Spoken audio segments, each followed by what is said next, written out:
Legit. Kabataan naman ang hihirit. Legit. Usapang from the real source. Legit. Mga kwentong hit. This is it. Legit.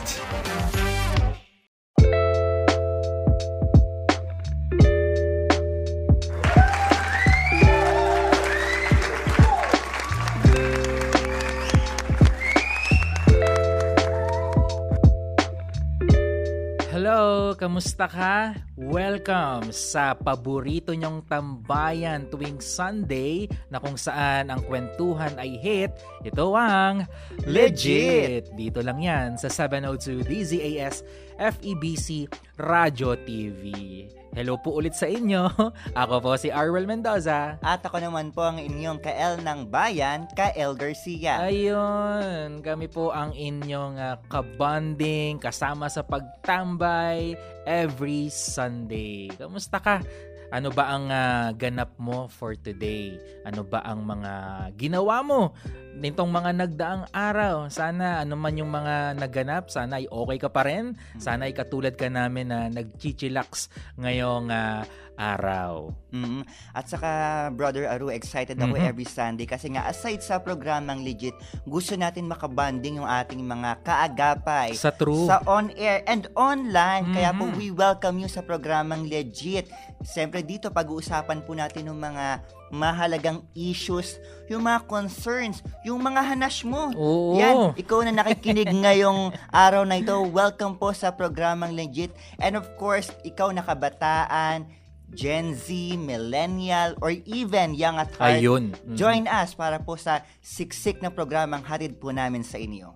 Yes, and you can also listen through FEBC PH. Yan po ang ating official mobile app dito sa FEBC Philippines na libreng-libre mo download sa Google Play Store at Apple App Store. So kung wala ka pa nito sa iyong gadget, ngayon pa lang mag-download ka na para hindi lang syempre 702 DZAS ang mapapakinggan mo, kundi ang lahat ng mga stations nationwide. And hello din po sa mga nakikinig nood na sa ating FB live streaming at sa ating YouTube live sa ating channel na 702 DZAS. So kung kayo po ay nakikinig, nanonood sa aming YouTube channel, huwag niyo pong kalimutang mag-like, mag-comment at mag-subscribe sa aming channel para ka-El, di ba? Hindi lang nila mapanood, kundi mabalik-balikan din nila yung mga programs natin dito sa ating station.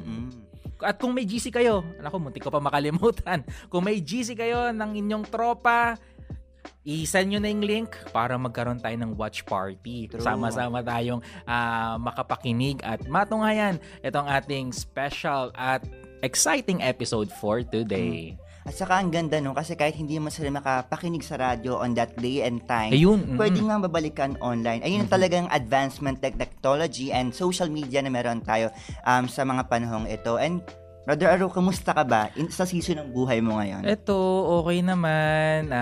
Tuloy-tuloy pa rin naman ang ating trabaho dito sa 702 DZAS. At nitong Saturday, nakapag-chillax ako. Wow. Oo, ako kasi mga kaagapay, ang hobby ko tuwing weekend, tumambay sa mga coffee shop. Kaya hanggang ngayon, dito, dala ko pa rin. May kape pa rin ako. Ganon ako kalaking fan ng coffee. And pumunta rin ako sa mga iba't ibang lugar kasi talagang ang way ko ng pagre-relax kapag weekend, mag-long drive. May pagka-driver ang... For the driver era ka pala ngayon. Ganon. O ikaw, kamusta ka naman? Itong mga nagdaang mga araw. How are you? May kinaibahan tayo, no? Kung ikaw mahilig kang lumabas, ako mahilig lang ako sa bahay. Taong bahay lang talaga taong ako. bahay. Mahilig ako magbasa ng libro. Max! For the reader. Reader pala yan. Hindi, mahilig ako magbasa and manood ng Netflix. Ayun. So, Ayan. movie marathon pala pag True. weekend. Tsaka pahinga nga, parang imbes na lumabas, maglakad-lakad, gusto ko magstay at home. Parang sabi ko, pagod na nga ako sa pagbiyahe. Kasi nga, di ba, magko-commute ka from house to office. Tapos, yung balikan pa, and then yung mga struggle nga sa pagpasok kasi pipila ka, tatawag ka ng UB, makikipag-balyahan ka. Pa-joke lang po sa balyahan na. Huwag niyo pong gagawin yun, Hindi ha? ko naman ginagawa. Pero thankful ako kasi pagbaba ko nga ng office, nandiyan na kaagad yung sasakyan ko. Oo, kaya saludo tayo sa mga mandirigmang Yes! commuters na araw-araw na nakikipagbakbakan sa pagsakay pa lang. Kaya nga sabi nila may biruan, di ba? Fresh kang umalis ng bahay. Pagdating mo ng opisina, parang mangdirigma ka na talaga. So shout out sa inyo. Kailangan lang talaga natin ng tiyaga, 'di ba? So, Kael, Yes. ako na-excite ako sa ating episode for today kasi interesting ang ating pag-usapan. At mga kaagapay, meron tayong makakasama na katulad din naming millennial, pusong kabataan, at meron ding pusong abutin ang mga kabataan at Kael. Hindi lang basta kabataan kundi mga katutubong kabataan. Yes. Kaya eto, wag na nating patagalin pa. Alamin na natin ang kanyang kwento. Kael, introduce na natin sino ang ating special guest for today's episode. So, for today's video, mga kaagapay, ang makakasama natin hindi na bago sa akin. Pero bago sa inyo, syempre, i-introduce ko pa lang eh. So, ito po, talagang self-acclaim. Self-acclaim kasi, ang biruan nga namin, siya daw ang gwapo ng Davao. So, hindi ko na, ibigay na natin. Ibigay ko na yung agree credit tayo sa kanya. So, syempre, ito pong makakasama natin this day ay isang kabataan at teacher by profession. So, siya po ay full-time in the mission. At bahagi nga po ng ating family dyan sa 1197 DXFE Davao City, The Good News Radio. Okay mga kaagapay, huwag na po nating patagalin pa dahil alam ko, ikaw na nanonood or nakikinig sa araw na to, excited ka na. Ito na po, si Samuel Arce o kilala bilang DJ Sam ng DXFE Davao. Hello Sam! Hi Sam! Hello po, maayong adlaw sa atuan tanan. Magandang hapon po kay Lodi Aro and Lodi Kael. Thank you so much for inviting me sa inyong programa and nakakapanibago po on my end na ako naman yung ini-interview. Ikaw naman this time. Now you know. Kasi alam ko yung feeling. If you know, you know. Oo, alam mo Sam. Alam mo Sam, kami ay nagpapasalamat din kasi kami ay pinaunlakan mo sa aming invitation na ikaw yung aming maging guest for today's episode. May talent fee daw kasi, sabi ni Kael. Ay, si Kael na bahala. Kayo mag-usap after nito. Usap tayo after this Chat-chat tayo. Ayun pala, meron na palang mga under the table dito.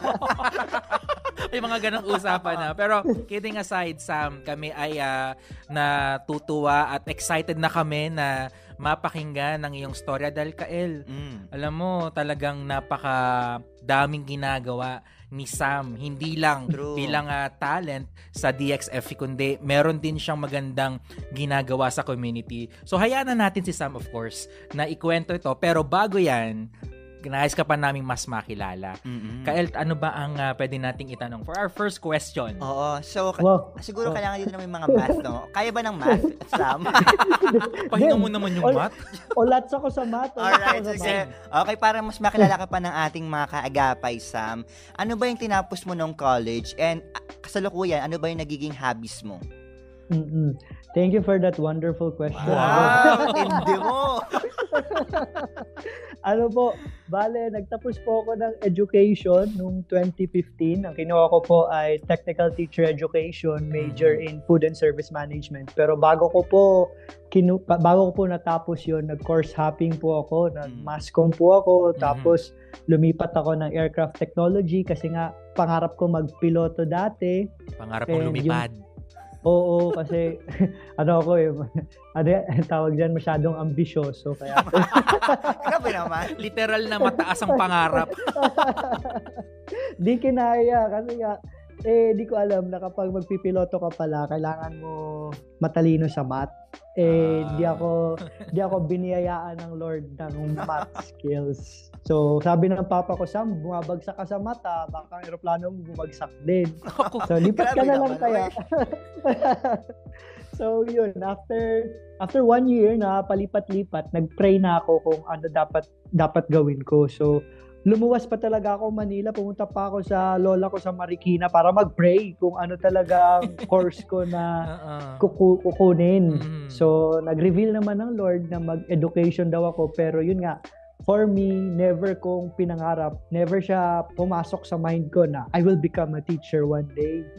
So, yun nga talaga siguro yung sinasabi nila na we make plans but the Lord directs our steps.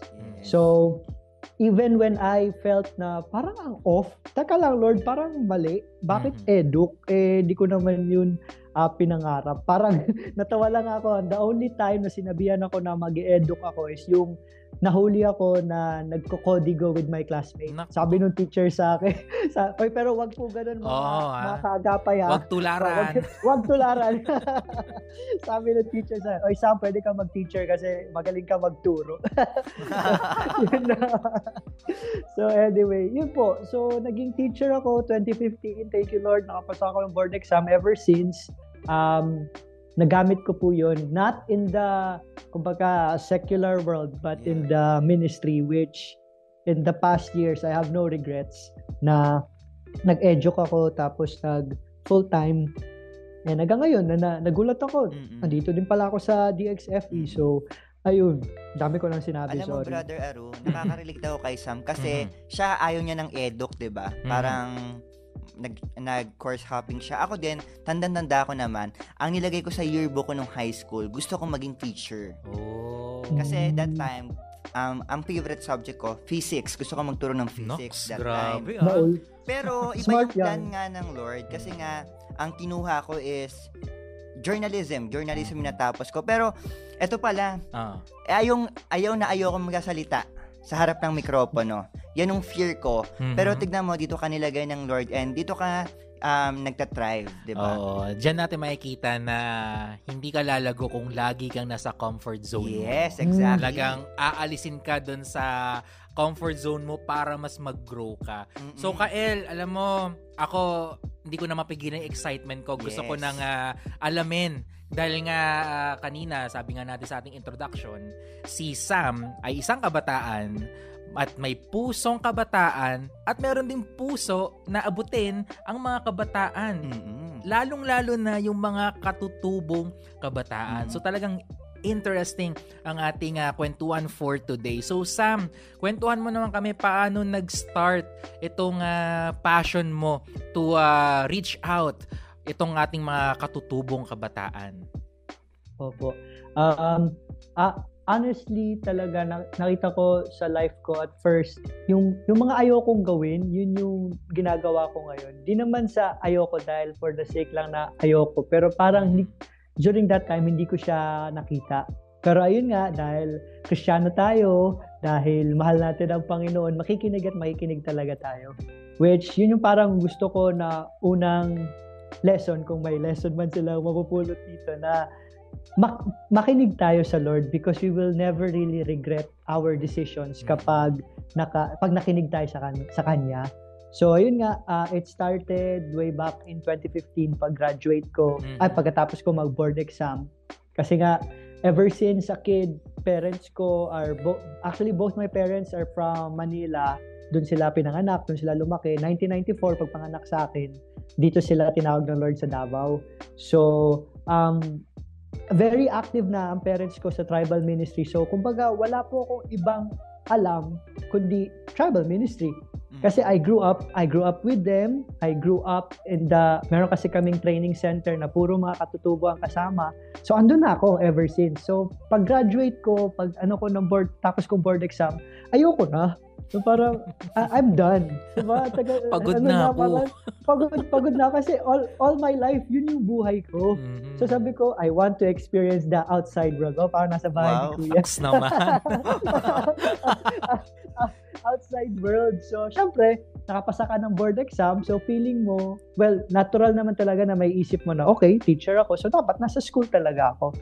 So during that time na mag-a-apply na ako, narinig ko clearly yung voice ng Panginoon na, Sam, huwag ka munang umalis hanggat hindi mo pa naririnig ang direction ko sa buhay mo. So, syempre ako, excited ako na, parang in a way, nakita ko nga na parang yumabang ako kasi, nakapasa akong board exam, mas mataas yung grade ko sa cum laude namin. So, very smart ako. So, tatanggapin talaga ako, ganyan. So, maraming maghahanap sa akin, maraming tatanggap sa akin. So, parang yun yung parang naging drive ko. Mas marami daw maghahabol. Oo, di ba? Sana all Tamo ngayon. Aso na lang. so anyway, yun po na nagalit ako sa Lord dahil sabi ko, Lord, bakit? Ganon. So sabi ko, sige Lord, papakinggan ko boses mo pero wag na akong paligoy-ligoy. If you want me to stay, tell it to me directly. Wag mo na ako bigyan ng parable. Ayoko magbasa ng parable. Ayoko i-interpret yun. So, when I opened my Bible, sabi ng Lord, pagbukas ko lang talaga, nasa may Isaiah yun, sabi doon, stay here in this land. So, nakita ko na, okay, I would stay in the ministry. So, ever since 2015, I worked full-time. And then, God opened so many doors for me, especially dito sa FEBC. Yes. Never ko pinangarap, pero dito pala ako nilagay ng Lord. So, wala talaga akong regrets. I can honestly say, when I hesitate, kumbaga, yung pag-yes ko sa Panginoon, hesitant pa ako nun eh. Pero now, looking back, wala talaga akong regrets and I find fulfillment and I find joy and I find peace because I listen. Buti na lang. Buti na lang nakinig at hindi lang nakinig, sumunod. So, good job ka doon, Sam. At saka, Sam, di ba, yung teaching, you cannot limit that in the four corners of the classroom. Kasi beyond that, English yun, ha? You cannot limit that kasi, di ba, parang anywhere you can teach, you can share your knowledge, di ba? And tignan mo ngayon, nasa training center ka, dyan sa ginagawa mo, and now nasa radio ka na rin. So, Sam, gusto ko lang itanong, may mga ginagawa kang initiative sa community mo this time.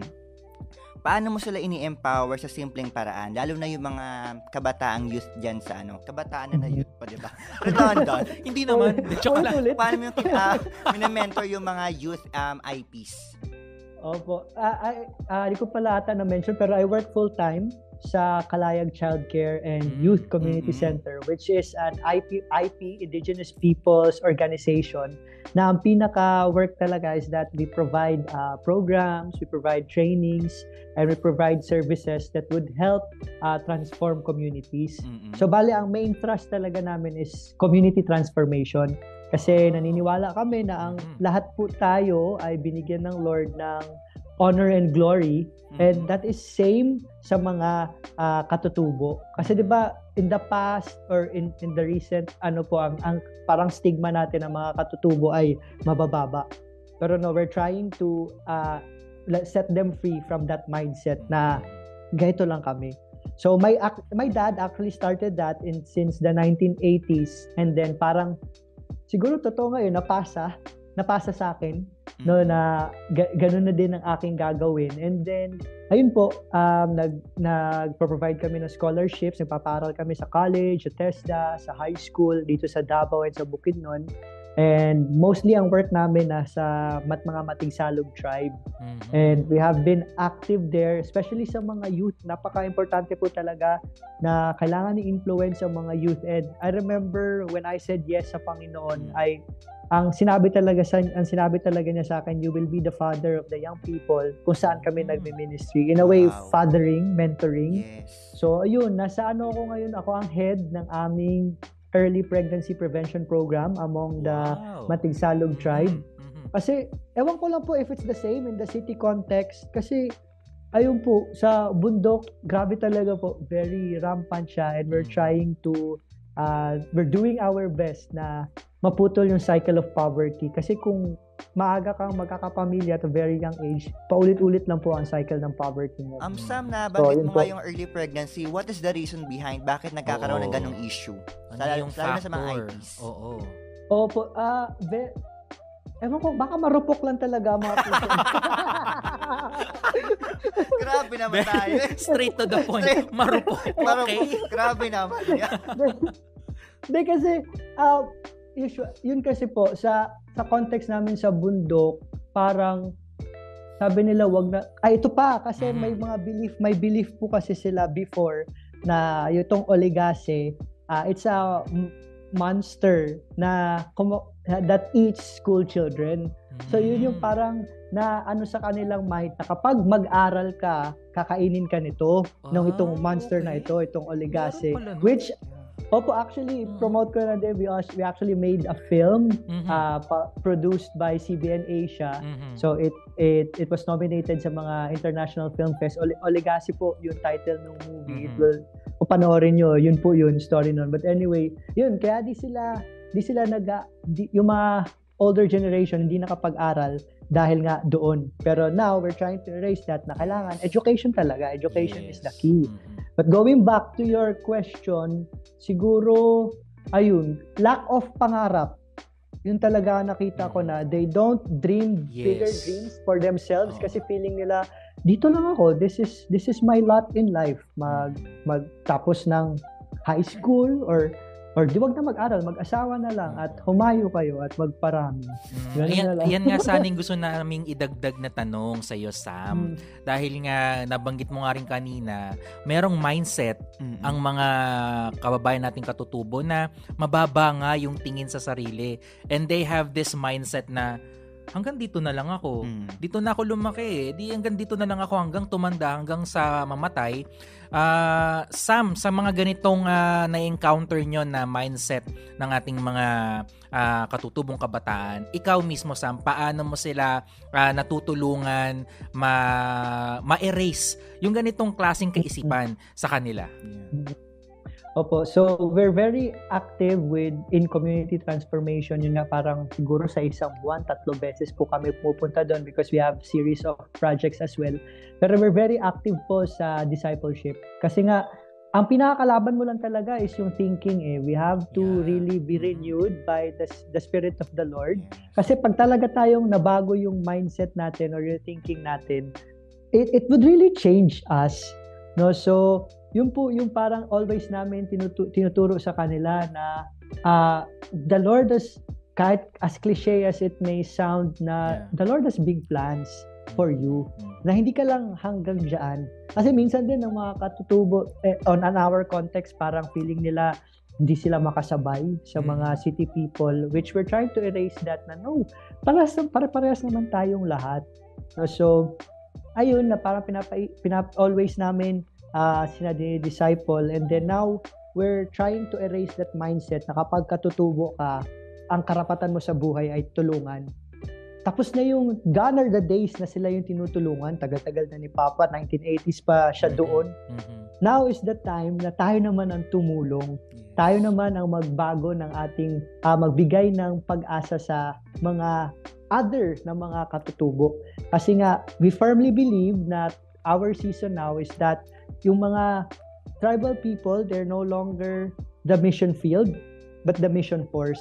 Wow. So, we're really pinupush talaga namin na no, kasama mo na ang Lord. So, it's now your time to excel. It's now your time to reach out and to help.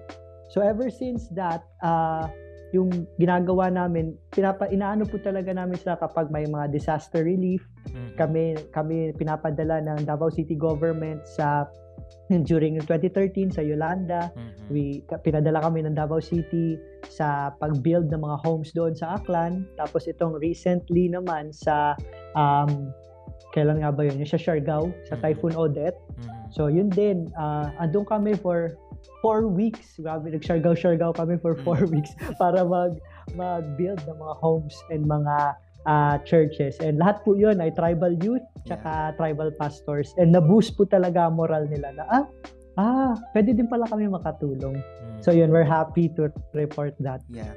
Sam, di ba nabanggit mo kanina na itong mga IP community, they think na, ayun nga, mission field, but now they are the mission force. So, dito nga sa Rizal, meron ako na-attenda na IP community, yung mga Dumagat tribe. And, alam mo yun, it's really hard to break that stigma, lalo na sa community sa labas. Yung mga IP, gantong level lang. So, kayo, papaano nyo nare-reinforce sa mga hindi IP na dapat bigyan sila ng respect, i-value sila, yung dignity nila kailangan erase? Opo. Whenever we have teams na nagka-come over dito sa Davao, we always do nag-orient kami sa kanila. Kasi minsan kasi ang thinking natin ng mga city people, when we go there, tayo yung teacher, tayo yung ito dapat mong gawin, ito yung mga ginagawa natin. Pero sinasabi namin sa kanila, learn from the tribal people kasi exchange naman yan, di ba? Parang cultural exchange. Yes. They will learn from us, and then we would also learn from them. At laging maganda yung mga testimony ng mga nag-visit sa amin na parang, na-change yung aking thinking na, hindi pala sila mahirap kasi yung mga lagi sinasabi ng mga usually pag sa Manila, buti pa yung mga nasa bundok sa Davao, ang lawak-lawak ng mga lupa, tayo nga nagre-rent lang, nagagito, tapos ang sasarap ng mga pagkain, ang sarap ang presko, tapos yun parang ano lang namin na do not come as mataas ang tingin sa sarili, but also learn from them. Kasi lahat naman tayo pare-parehas eh. We have the same honor and dignity. Let's just compliment each other. Kung ano yung kulang sa'yo, dadagdagan natin, i-develop natin, at kung ano din yung wala sa'yo, allow na to be taught din. Yun yung gusto kong i-point out din, Sam, dahil dito sa Legit, ang goal din natin is to enlighten ang ating mga kabataan, ating mga kapwa millennial at Gen Z about sa mga katutubong kabataan. So Sam, siguro bigyan mo lang kami briefly sa iyong observation dahil ikaw ay nagkakaroon ng outreach sa mga IPs natin. Ano yung mga napansin mong kultura from them na dapat din nating matutunan na nandito sa city? I think for me, ang importante na kultura din na na-observe ko doon sa bundok is yung tawag dyan, yung communal setup. Kasi nakita ko sa kanila, they share everything kasi.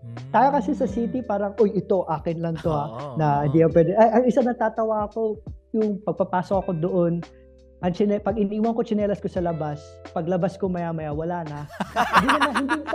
Pero hindi ninakaw. Hindi ninakaw. Ano lang, yung kumbaga hiniram. So, yung ibang tinago, inilagay sa loob ng bag eh.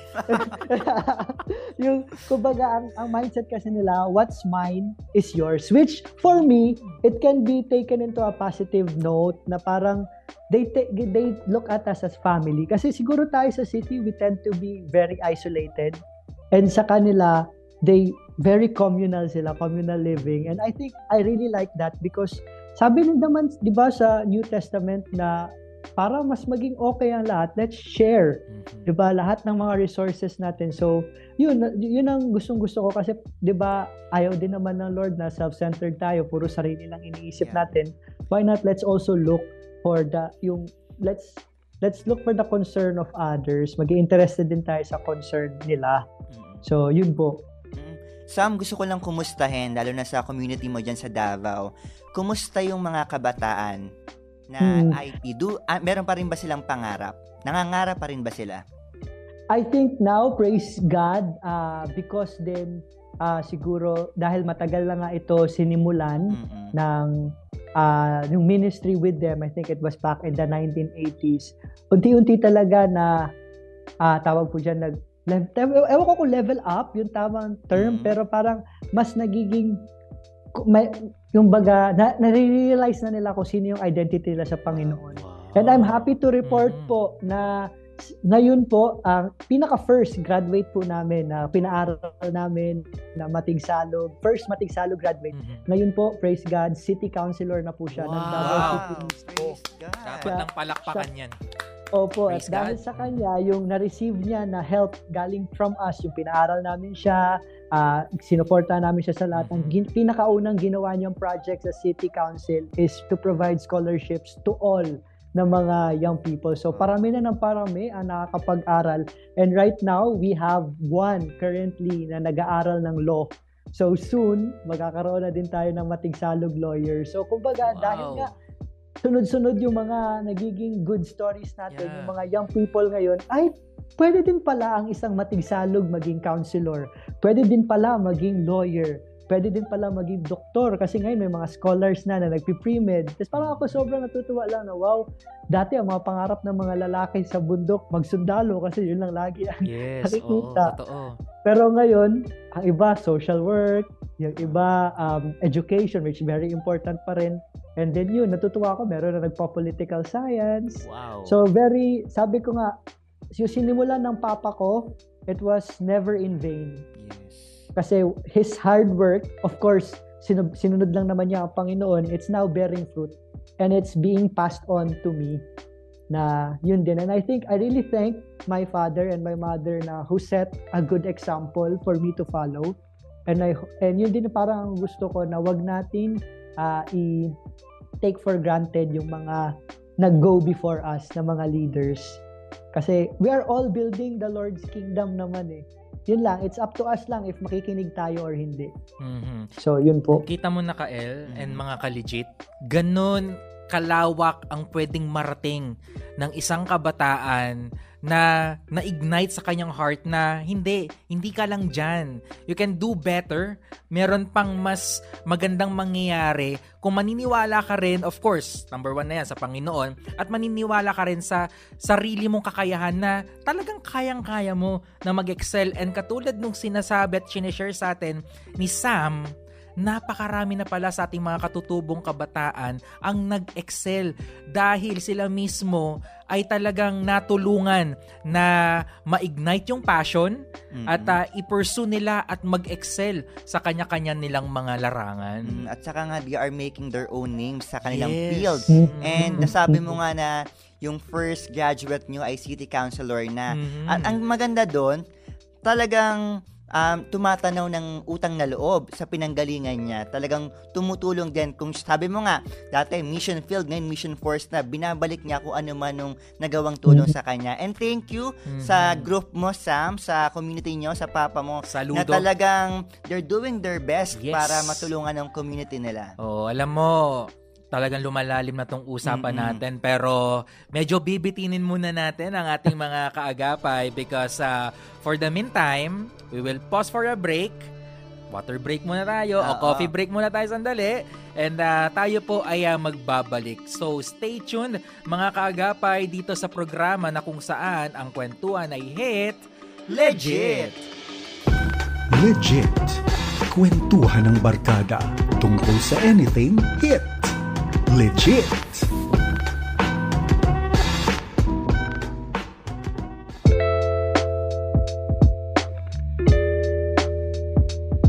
Kaagapay, you are still tuning in dito sa 702 DZAS, FEBC Radio TV, Agapay ng Sambayanan.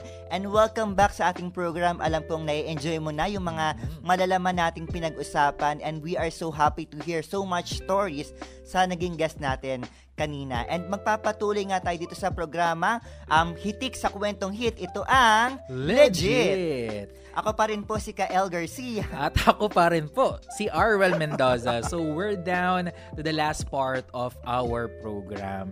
And Sam, alam mo, nai-inspire kami at at the same time natutuwa kami sa magandang ginagawa mo para sa ating mga katutubong kabataan. Pero gusto rin namin malaman, Sam, sa ginagawa mo ngayon, ano naman yung naidudulot nito sa'yo?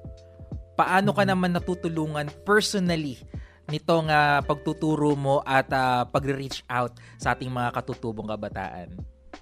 Sa akin naman po, this always keeps my feet on the ground. Na parang lahat naman is by His grace. Na especially if you are in the mission field at you are full-time in the ministry, parang always ka dependent sa Panginoon, which I think is good. Kasi sometimes when kung lahat always provided para sa'yo, why would you need God, diba? Minsan ganun yung reality kapag sobra-sobra, meron kang extra, ganyan. So, okay lang ako. Pero when you know na you're very dependent, just like ako, naniniwala ako kapag nasa full-time mission ka, nag-work ka sa full-time ministry, you are like the Levites, na the Lord is your inheritance. So, ayun na ang every time I go to the mountains, I always look at myself as as a servant ng Panginoon. This is my job, this is my calling, and I should do my best. Kasi, di ba, at the end of the day, kapag kinuha na tayo ni Lord, or kung maabutan man natin yung second coming ng Lord, di ba, parang yanit, anong ginawa mo sa pinapatrabaho ko sa'yo? So, it always keeps me motivated na keep on doing the work that He has for me. Kasi I know I may not have the physical rewards here on earth, pero I know sa langit it will have much worth and it will all be worth it. And hindi naman, alam ko po, hindi always, ayoko sabihin na hindi masaya, kasi masaya naman siya, pero hindi siya always parang yung feeling na, na nasa taas. Kasi may time din talaga na very low, pero it will just keep you moving kasi this is what the Lord told me to do. Dalawa lang naman yan, makikinig ako or hindi. Sa Panginoon ako or sa kay tanim. So ano ba? Di sa Panginoon na lang. So yun, na always akong tinuturo niya to always be dependent on Him, asking Him for direction sa anong next kong gagawin, at more pa na ang tawag dyan, lakas. Kasi di po biro yung ginagawa, lalo na sobrang daming ganap sa life minsan. Yes. Ayun po. Saka diba, sometimes the job that we have, sometimes, hindi ito yung parang trabaho lang, talagang calling nga ito, diba? Opo, talagang totoo. pinili ka para gawin ito. Niyakap mo yung work na yon, ini-embrace mo, and we are thankful kasi nga patuloy mong ginagawa ito. Saka Kuya Aaron, naalala ko kasi naging involved din ako sa ganyan. Dati ako yung tinutulungan kasi may foundation kami.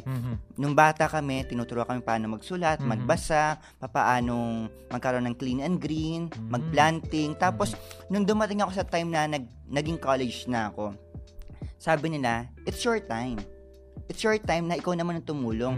For the longest time, from your grade school up to high school, nag-invest sa'yo yung mga kuya at ate mo dun sa foundation. Now, it's the right time to give back. Yes. So, that time nung college, talagang sobrang naging proud ako sa sarili ko kasi parang binigyan ako ng pagkakataon to take the space to lead dun sa mga kabataan dun sa lugar na yon para turuan sila, i-mentor sila. And ito yung nga yung ginagawa ni Sam.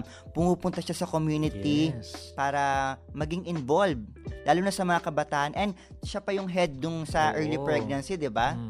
Which is very big issue ngayon, ano? Hindi lang sa mga katutubo, kundi sa lahat ng mga kabataan. Talagang isa yan sa mga kinakalaban nating issue at talagang iniluluhod natin sa panalangin. At saka nga, Sam, baka may gusto ka pang i-share sa amin yung mga, sa tingin mo, ano ba yung mga challenges? Di ba sabi mo, hindi puro laging nasa highs. Sometimes nasa lows din. Ano yung lowest point na yon na sa tingin mong talagang na-challenge ka physically and even spiritually? I think to sa lahat ng work, meron namang mga challenges talaga lahat.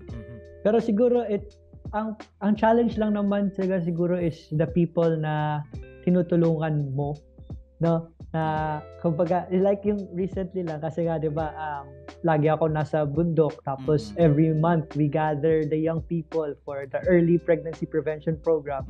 And then just recently nalaman ko yung isa na uma-attend doon every day, every time andun.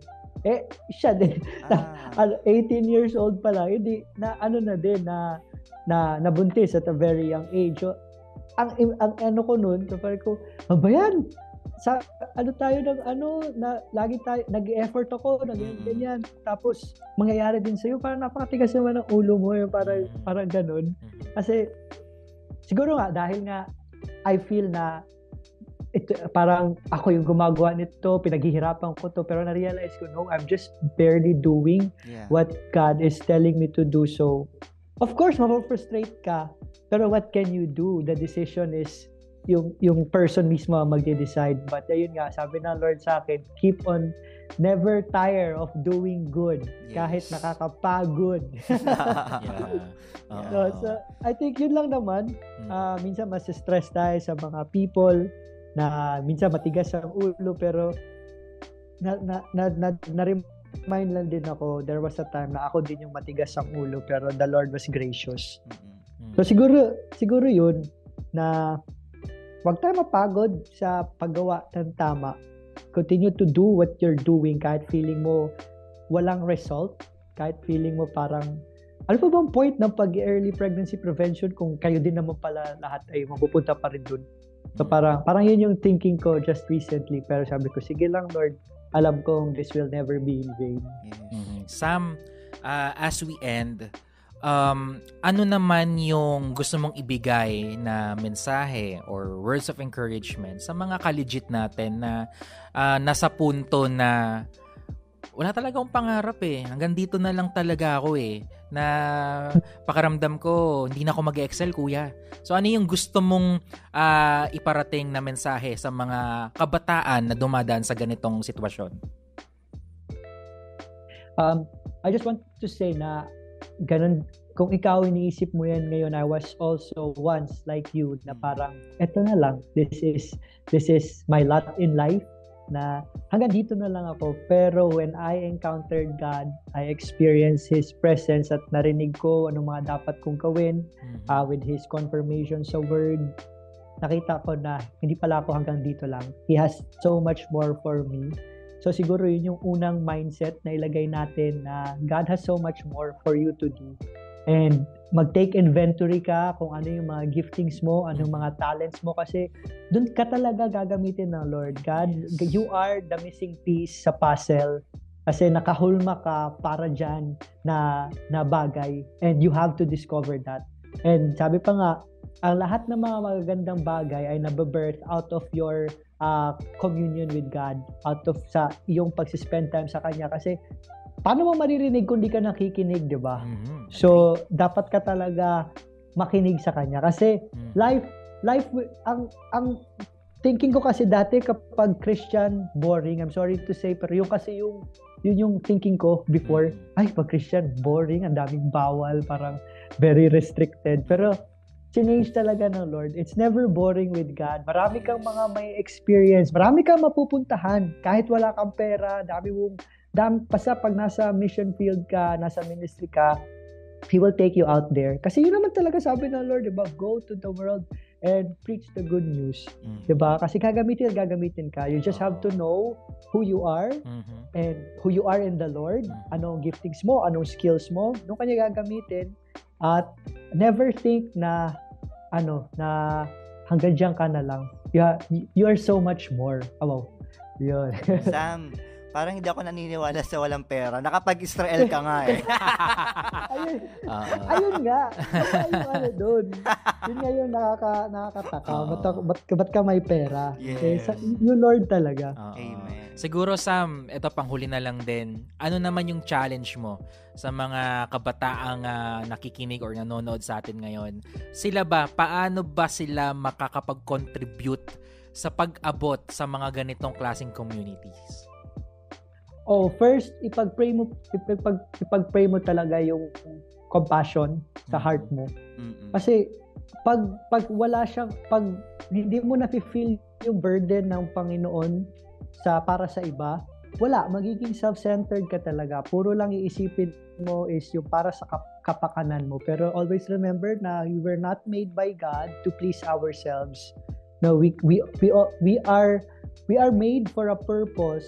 And someone out there is waiting for your obedience sa Panginoon kasi ikaw yung gagamitin ng Lord. Isipin mo na marami naghihintay sa iyo. So kung hindi mo yun malalaman at kung hindi ka mag-yes sa Panginoon, sayang yung life mo. Kaya yun, talaga, it's really about experiencing God and really praying na, Lord, kung ano man yung nag-hurt ng puso mo, let it hurt mine. So parang gano'n kasi para magawa mo talaga. Kasi it's all about passion. Kung wala kang passion, napaka-dry ng buhay mo. Yeah, agree. So alam mo, Sam, kami ay talagang nagpapasalamat sa iyo. We are thankful for sharing your story, lalong-lalo na sa pag-abot mo sa mga katutubong kabataan, and we pray na patuloy pa kayong pag-ingatan ng Panginoon at pagpalain sa inyong ginagawa. So, Kael, alam mo, napakabilis ang oras. Ikaw, Kael, ano ang short takeaway mo for our episode? Pero bago ako mag-takeaway, Sam, baka gusto mo mag-plug ng iyong program dyan sa Davao? Ayun, oo nga pala. Or yung mga bibisita nating mga kaagapay from Manila and other places that they want to visit Davao or makinig sa iyong programa. Kindly plug your program. Yes po.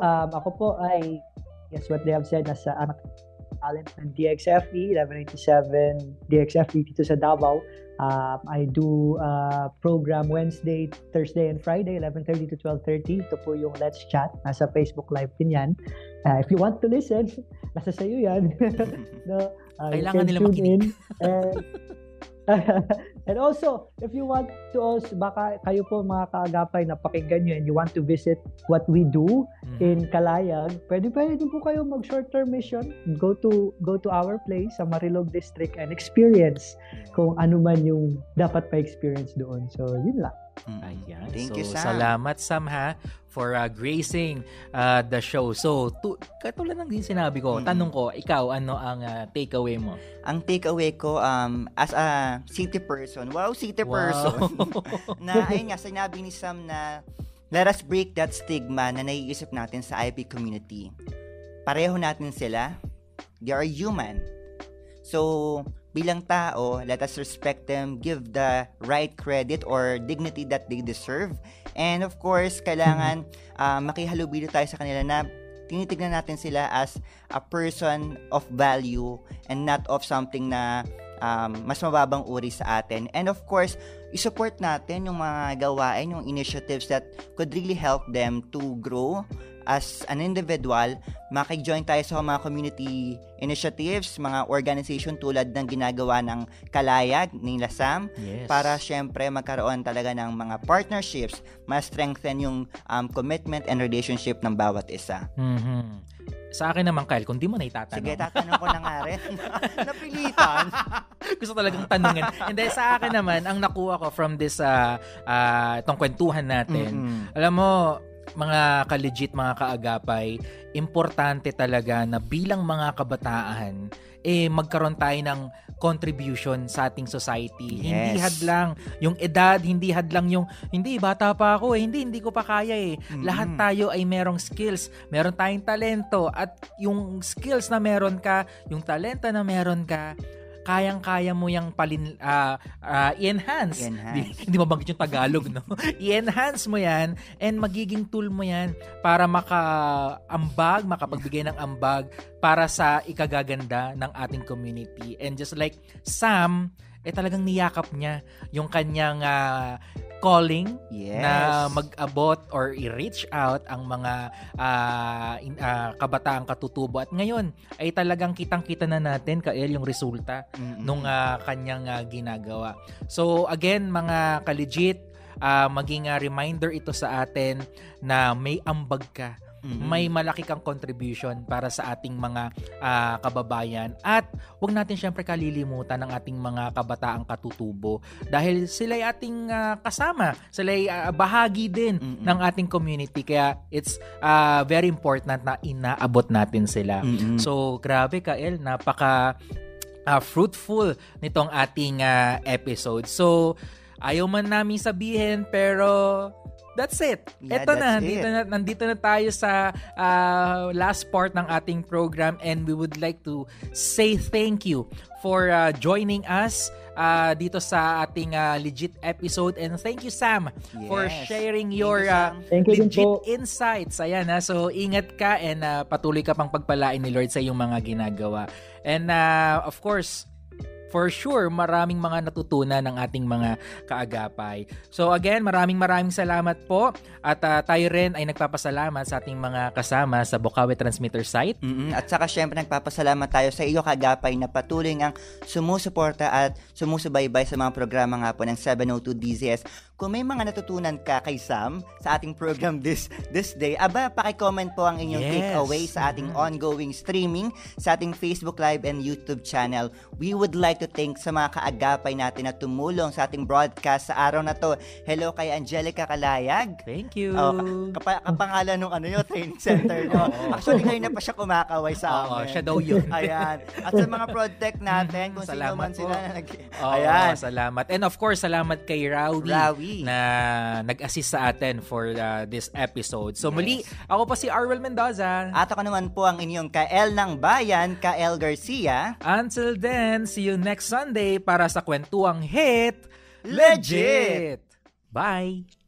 Legit. Kabataan naman ang hihirit. Legit. Usapang from the real source. Legit. Mga kwentong hit. This is it. Legit. Legit.